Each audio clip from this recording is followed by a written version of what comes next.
सिक्किम भारत का 22वां state.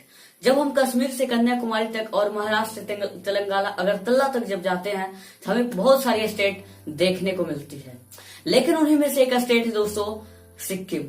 But आपको कैसा लगेगा दोस्तों जब आपको पता चलेगा कि क्या जो है वो भारत का हमेशा से एक अंग नहीं था और हमेशा से स्टेट नहीं था, तो आपको कैसा फील होगा? बिल्कुल ही दोस्तों ऐसा ही जैसा कि आपको पता चला था कि 15 लाख जो वादे थे वो जुमला निकले। So guys, in this video we are going to talk about Sikkim history और किस तरह से वो भारत में मिला है, कैसे उसकी इतिहास रही, कौन से वो गुरु थे और कब से किस सेंचुरी से ये जो सिक्किम है वो स्टार्ट होता है और कब जाके हमारे इंडिया के साथ मिलता है। ये सारी चीजें दोस्तों आज के इस वीडियो में हम जानने वाले हैं। दोस्तों 16 मई 1975 ही वो दिन था जब सिक्किम को ऑफिशियली तरीके से इंडिया नेशन में मिलाया गया था। तो आइए जानते हैं दोस्तों एक्चुअली कहानी है क्या। दोस्तों अगर सिक्किम के नाम के थ्योरी के ऊपर जाएं तो आपको पता चलेगा कि सिक्किम दो लिम्बुज वर्ड से मिले हुए हैं, सु और किम। मतलब दोस्तों सु का मतलब होता है न्यू और किम का मतलब होता है दोस्तों कि जगह या फिर कोई घर। तो जहां नया घर बसा उसे सिक्किम एक का नाम जो है वो थ्योरी के रूप में लिया जाता है। आइए जानते हैं दोस्तों सिक्किम का इतिहास क्या रहा है, कैसे सिक्किम एक अस्तित्व में आया। दोस्तों बात करते हैं 8वीं शताब्दी से। ऐसा माना जाता है दोस्तों कि लेपचास, मैग्रास और लिम्बुज जो थे वो सिक्किम के ओरिजिनल हैबिटेंट्स थे और वहीं पे वो लोग रहा करते थे। दोस्तों ऐसी मान्यता है कि 8वीं शताब्दी में जो पद्मसरा नाम के गुरु थे जिनको कि गुरु रैनपोचे भी माना जाता है। दोस्तों ऐसा मानता है कि वो सिक्किम की धरती पर से गुजरे थे और उन्होंने ये बात कही थी कि अब कुछ ही दिन में यहाँ पे मोनार्ची स्टार्ट हो जाएगी और उन्होंने ये भी कहा था दोस्तों कि अब बुद्धिज्म का जो इंट्रोडक्शन है वो सिक्किम के अंदर होने जा रहा है। मोनार्ची बेसिकली उस चीज को कहते हैं दोस्तों जब कोई अगर जीत जाता है तो उसके बाद ये चीजें सिलसिलावार से तरीके से डेमोक्रेटिकली नहीं चलता है, बल्कि एक जो राजा का बेटा जैसा कहते हैं ना कि अब राजा का बेटा ही राजा बनेगा, उस स्थिति में आ जाता है। लेकिन आज ये नहीं होता है दोस्तों। आज चाहे इंडिया हो या कुछ और भी कंट्री हो जहाँ पे डेमोक्रेसी चलती है, जहाँ पे हर किसी को राइट है अपने के लिए कि वो लिख सकता है, पढ़ सकता है, इलेक्शन में खड़ा हो सकता है और वो लीडर भी बन सकता है। फुनसोक नगमाल जो कि दोस्तों सिक्किम के अंदर मोनार्ची को स्टार्ट करते हैं, जो कि चोग्याल डायनेस्टी के रूलर माने जाते हैं, यानी कि उस डायनेस्टी के थे। 1642 के अंदर इन्होंने मोनार्ची स्टार्ट की सिक्किम में। उसके बाद दोस्तों 1670 आते आते ये काफी बूढ़े हो चुके थे और तब इनके बेटे ने उस मोनार्ची को आगे बढ़ाया। लेकिन दोस्तों 1670 के बाद क्या हुआ, 1700 आते आते जो चौग्याल के जो नगमाल थे उनकी हाफ सिस्टर जो कि माना जाता है वो भूटानीज के साथ मिल जाती है और वहां पे भूटानीज का कब्जा हो जाता है सिक्किम के अंदर। लेकिन दोस्तों बात बदलती है और 10 साल बाद दोस्तों चौग्याल डायनेस्टी जो है वो फिर से अस्तित्व में आती है और चौग्याल डायनेस्टी का फिर से कब्जा हो जाता है सिक्किम के ऊपर। दोस्तों अगर बात करते हैं 1717 और 1733 के बीच, तो जो नेपाली थे दोस्तों और जो भूटानीज थे वो हमला लगातार करते रहते थे। इन सब के बचने के लिए दोस्तों 1791 में चाइना ने एक ट्रूप सेंड किए अपनी तरफ से कि जाओ भाई तुम सिक्किम की मदद करो और जो तिब्बत है उसको गोरखा से बचाओ, क्योंकि जो नेपाल के गोरखा थे दोस्तों उनमें काफी हिम्मत थी और माना जाता था कि अगर वो किसी जंग में अगर चले जाए तो जीतने की आशा काफी बढ़ जाती थी। अब बात करते हैं दोस्तों कि ब्रिटिश रूल का कब से स्टार्ट होता है और कैसे कैसे स्टार्ट होता है और सिक्किम में ब्रिटिश रूल कब आती है, आइए जानते हैं। बात करते हैं दोस्तों तब की ये बात तब की है दोस्तों जब भूटानीज और नेपाली जो थे वो लगातार सिक्किम पे हमला किया करते थे। बात क्या होने लगी दोस्तों, देश में ब्रिटिश की पावर बढ़ रही थी और उन्हें अपनी पावर को और बढ़ाना था, दिखाना था। बात वही देखते रहे दोस्तों कि जो नेपाली था वो बार बार नेपाल से आकर वो सिक्किम पे हमला कर दिया जाता था और बहुत सारे टेरिटरीज को जो है वो अपने अंदर में कर लिया था नेपाल। इसके चलते ब्रिटिश ने सिक्किम के साथ समझौता किया और कहा कि हम आपके सारे टेरिटरी को ला देंगे और आप हमारे अंदर रहिए। लेकिन दोस्तों बात क्या होती और जो ब्रिटिश थे वो सिक्किम के साथ समझौता कर लेते हैं। लेकिन दोस्तों नेपाल ने अभी भी हार नहीं मानी और नेपाल जो है वो फिर से लगातार अटैक करता रहा सिक्किम पर। लेकिन दोस्तों बात है 1814 में जब काफी टेरिटरी को वो अपने अंदर कर लिया था नेपाल, तब ब्रिटिश से ये देखा नहीं गया और 1814 में दोस्तों जिसको गोरखा वार के नाम से जाना जाता है, उसके बाद दोस्तों 1814 में एक ट्रीटी साइन की गई जिसमें कि ये था दोस्तों कि नेपाल ने जितने भी टेरिटरी को जो सिक्किम का हुआ करता था उसे वो वापस लौटा दे सिक्किम को।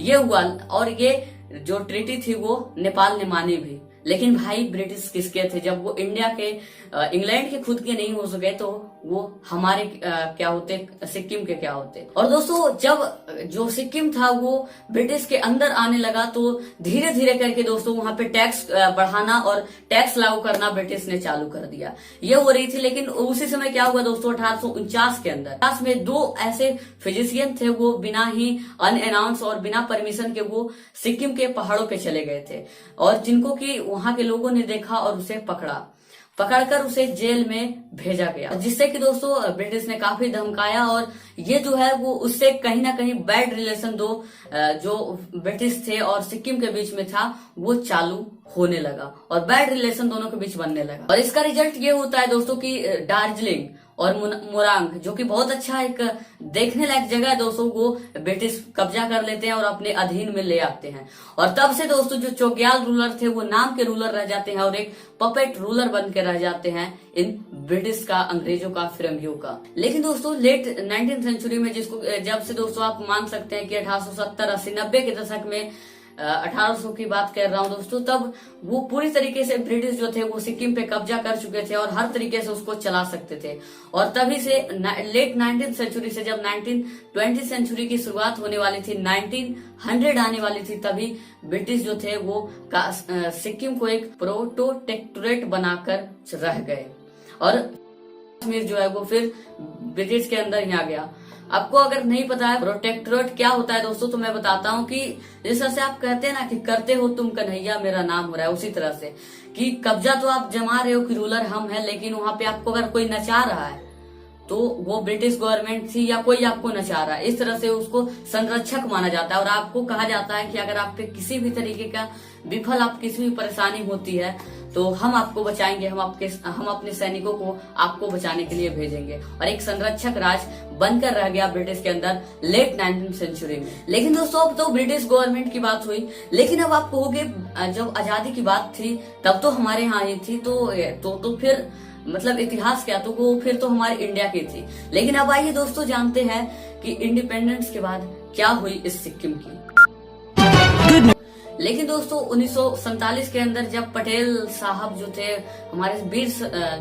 हमारे सरदार पटेल थे दोस्तों, जब वो देश को यूनाइट करने में लगे हुए थे तो सिक्किम के अंदर जो वहां के रूलर थे वो चाहते थे कि मोनार्ची को लगातार एस्टेब्लिश किया जाए, वहां पे किसी भी तरीके का डेमोक्रेसी ना हो, जो रूलर है वही रूलर बनेगा, राजा का बेटा ही राजा बनेगा, ये स्थिति होने लगी।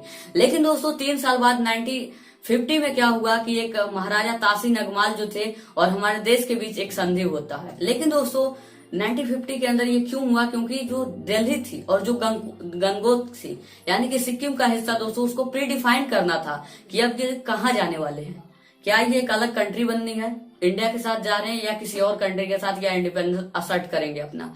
तब दोस्तों 1950 में महाराज तासी नगमाल और हमारे देश के बीच एक संधि हुई जिसमें ये कहा गया कि जो सिक्किम है वो लगातार ही कंटिन्यू करेगी, अपने प्रोटेक्टोरेट के स्टेट बनकर रह जाएगा, एक संरक्षक रहेगा हमारा भारत का, और भारत जो है वो इंटरनल अफेयर्स में भी उसका मदद करेगा। भारत जो है वो इंटरनल अफेयर में भी बातें अपना राय दे सकता है। तो यहाँ पे जो अब संरक्षक की बात जब कहते हैं तो ये बनकर आ जाता है कि करते तुम हो कन्हैया मेरा तो सिर्फ नाम हो रहा है। तो यहाँ पे करने वाली थी अब गवर्नमेंट, हमारी इंडियन गवर्नमेंट, लेकिन नाम सिर्फ उन्हीं चोग्याल रूलर्स का होने लगा। लेकिन दोस्तों जो पटेल जी थे और जो कई लीडर थे वो उनको पता था कि कभी ना कहीं ये रिविलियन होगा वहां पे और मोनार्ची का द एंड वहां पे होना ही है और वो पूर्ण तरीके से भारत के अंदर मिलना ही है। वो समय सिर्फ उनको देखना बाकी था। लेकिन दोस्तों 1953 के अंदर सिक्किम जो है एक नया कॉन्स्टिट्यूशन लागू करते हैं और 4 जनरल इलेक्शन करवाते हैं 1957, 60, 67 और 70 में, जो कि कहीं भी आगे मैटर में कभी भी वो हेल्पफुल नहीं हो पाता है। लेकिन बात बनती है दोस्तों 1973 में। लेकिन दोस्तों बात बनती है 1973 में, जब रॉयल पैलेस, जहाँ की दोस्तों राजा महाराजा रहा करते थे, चोग्याल रूलर्स रहा करते थे सिक्किम के, तो वहां पे बहुत सारे थाउजेंड्स जो प्रोटेस्टर थे वो उस रॉयल पैलेस को घेर लेते हैं और वो मांग करते हैं कि मोनार्ची को हटाओ, हम तुम्हें रूलर नहीं मानते हैं। भारत तो इसी मौके का इंतजार कर रहा था और भारत ने एक संधि ट्रिपटाइल एग्रीमेंट साइन करता है और उसके बाद अपने सैनिकों को भेजता है कि जाओ उन राजा को तुम फ्री से अच्छे तरीके से बचा के ले आओ। और जो चोग्याल रूलर थे उनके पास कोई ऑप्शन ही नहीं बचता था कि वो अब करते तो करते क्या। मतलब कहते ना कि गले की हड्डी जो निगली भी ना जाती हो और उगली भी ना जाती हो, यह स्थिति बन चुकी थी सिक्किम के अंदर और फाइनली उसको भारत के साथ मिलना ही था। अब जानते हैं दोस्तों कि जो सिक्किम था वो एक प्रोटेक्टोरेट स्टेट से वो फुल स्टेट कैसे बना इंडिया का, आइए जानते हैं। दोस्तों बात करते हैं कि कैसे सिक्किम जो है वो प्रोटेक्टोरेट से एक स्टेट बना इंडिया का। तो दोस्तों क्या होता है, 1974 में एक इलेक्शन होता है जिसमें कांग्रेस के प्रमुख जो है वो काजी डोरजी जो थे वो विक्टोरिया जीत पाते हैं एक इंडिपेंडेंस पार्टी के तरफ से।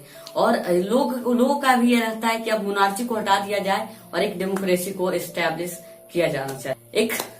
उसी साल दोस्तों एक न्यू कॉन्स्टिट्यूशन जो बुक है उसको लाया जाता है सिक्किम के अंदर। उसमें ये कहा जाता है कि जो चोग्याल रूलर थे वो अब प्रिंस बन के रह चुके हैं और जो भी उनका पोस्ट था उससे आपको रिस्ट्रिकेट किया जाता है। अब उस पोस्ट पे वो चोग्याल रूलर एक मोनार्ची के तौर पे अब नहीं जा सकते हैं। इससे दोस्तों जो रूलर थे चोग्याल उनको काफी बुरा लगा कि हम तो मोनार्ची चला रहे थे।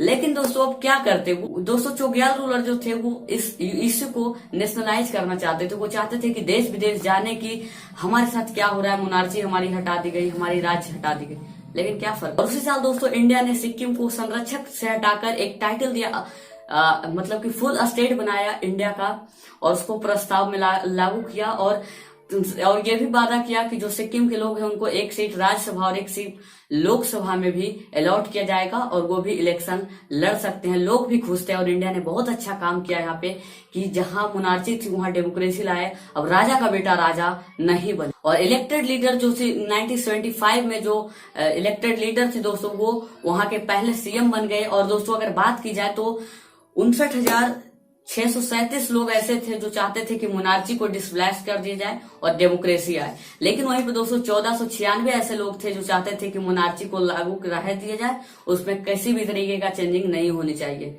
जो कि गलत था यहाँ पे। और इस तरीके से दोस्तों 16 मई 1975 का वो दिन था जब सिक्किम को हमारे इंडिया में पूरी तरीके से मिला दिया गया और सिक्किम इंडिया का एक अभिन्न अंग बन और 333 साल की वो गुलामी वो मोनार्ची से हटाकर डेमोक्रेसी की ओर लेकर आया इंडिया। तो हमें गर्व करनी चाहिए वो ऐसे लीडर पे जिन्होंने ये काम किया और उस राज की प्रजा को एक स्वतंत्रता से सबको अधिकार दिया कि वो भी जाकर इलेक्शन लड़े, जीते और अपना लीडर स्वयं चुने। ये ताकत है दोस्तों इंडिया की। और 16 मई 1975 को इंडिया जो है वो सिक्किम पे अपना स्टेट, अपना भाई, अपना मतलब अंग बना चुका था। तो ये कहानी थी दोस्तों फुल्ली सिक्किम की। और इस तरह से दोस्तों संविधान के 36वें अमेंडमेंट के तहत सिक्किम को भारत का अंग बना दिया गया दोस्तों। और ये कहानी थी सिक्किम की। सो कैसा लगा ये वीडियो आप हमें कमेंट बॉक्स में बता सकते हैं। सो जय हिंद और वंदे मातरम।